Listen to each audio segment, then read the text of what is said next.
See me when I survive, because I'm all out. I can't die, let my balls and let my bomb the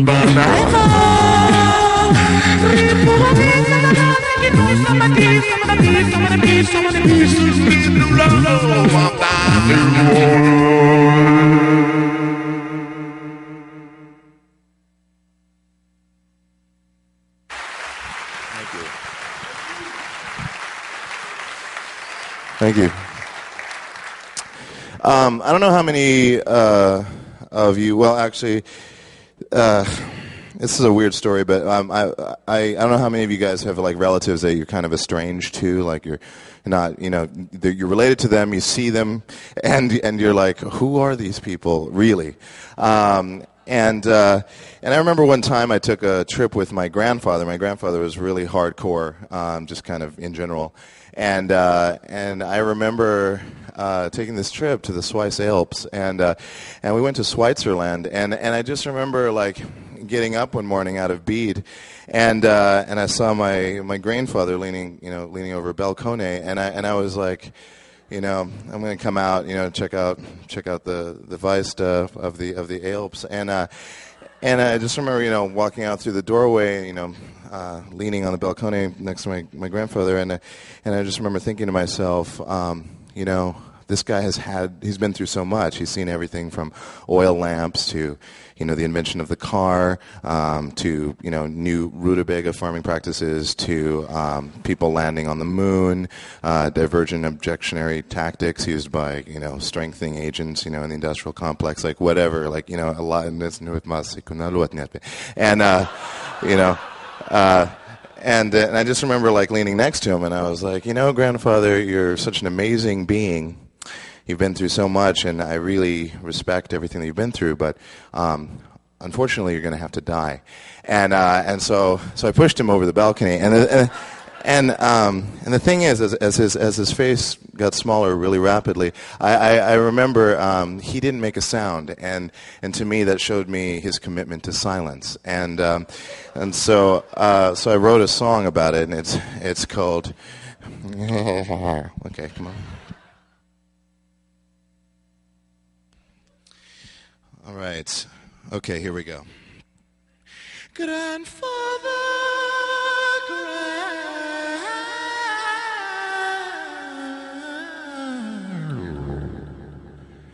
see how it is on the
Thanks.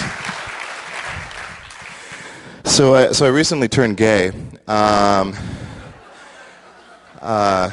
because being gay is a choice, and And when I flipped that switch, I wanted to really, get into the gay culture, and so I bought a lot of the gay things, like toothpaste and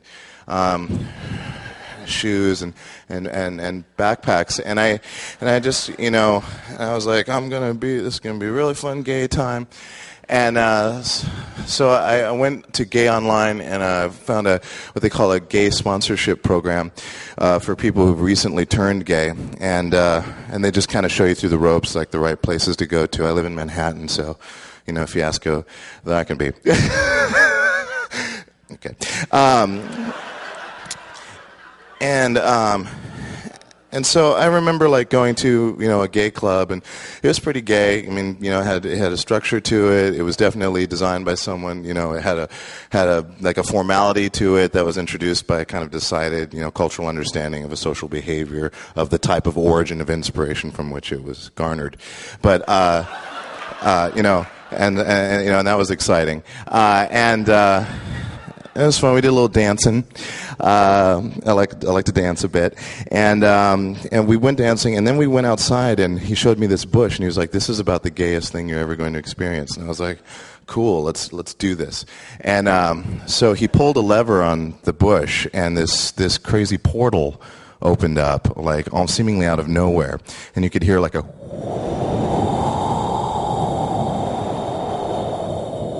emanating from it. And so he led me down with a torch, and we like went through these like winding passageways, and he's like, "Okay, once we get past these doors, there's no turning back, because then you'll be gay for the rest of your life. And if you think that's horrible, just wait till tomorrow, when's altar, because what this year,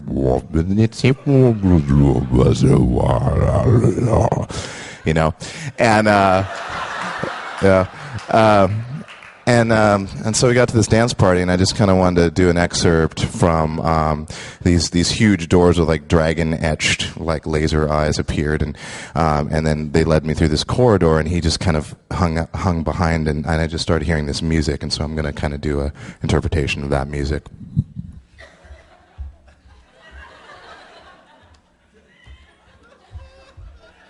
Okay, so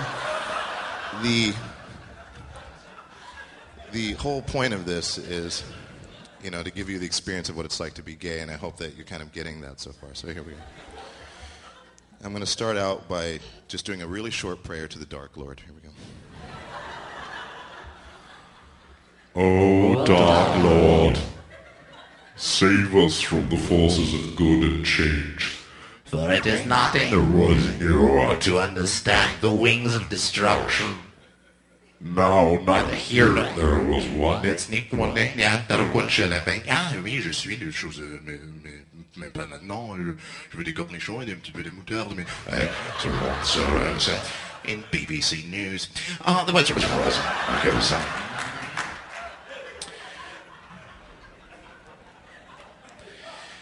So that's how I got into comedy. No, but seriously, folks, this is a song that I wrote with my grandmother on Easter Island. It's just kind of what we do for fun, and it's a child's limerick held together by functionalities which are beyond understanding. It has an ephemeral quality that gives you kind of an undulating, visceral feeling that just really makes your spleen say, "Let's go for it." There's also another part to it that you won't notice unless you're like experiencing it, obviously, in the time that you're noticing it. So just kind of be aware of that, and some other qualities as well that I don't want to get out of. Okay, well, here we go. This is a very difficult song, so you'll have to pardon me. Okay. Oh, and one last thing.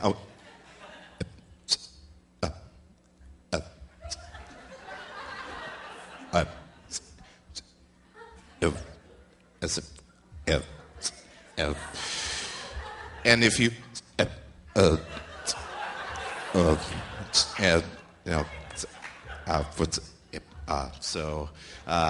okay, anyways, here we go.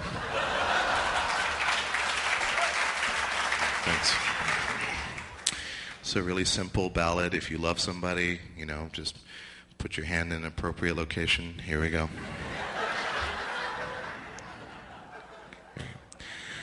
1, 2, 3, 4, 5, 2, 6, 2, 1, 2, 3, 4, 5, 2, 1, 2, 9. Mine 2, 5, 2, 3, 2, 6, 7, 1, 2, 5, 2, 3, 2, 4, 23, 23, 23, 23, 51, 4, 1, 5, 2, 4, 16, Rhythmusik, 1, 2, 3, 4, Music, 1, 2, 3, 4. Es freut mich, ich nutze laut Akuschen und Drücke. Let's do this. Are you ready to rock? If you're ready to rock, say hell yeah. Say hell yeah. Say hell motherfucking yeah. Alright, let's get this bitch started. Alright. Yo, we be doing this for PopTech and whatnot, technology conference and shit coming to you around the world, know what I'm saying, global, worldwide, know what I'm saying, inspiring ideas and shit for people to do shit and stuff, whatever, you know, you can put your shit over there if you want to, but I wouldn't suggest it. Alright, here we go.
Lunchtime flapjacks, don't go down, just slow down.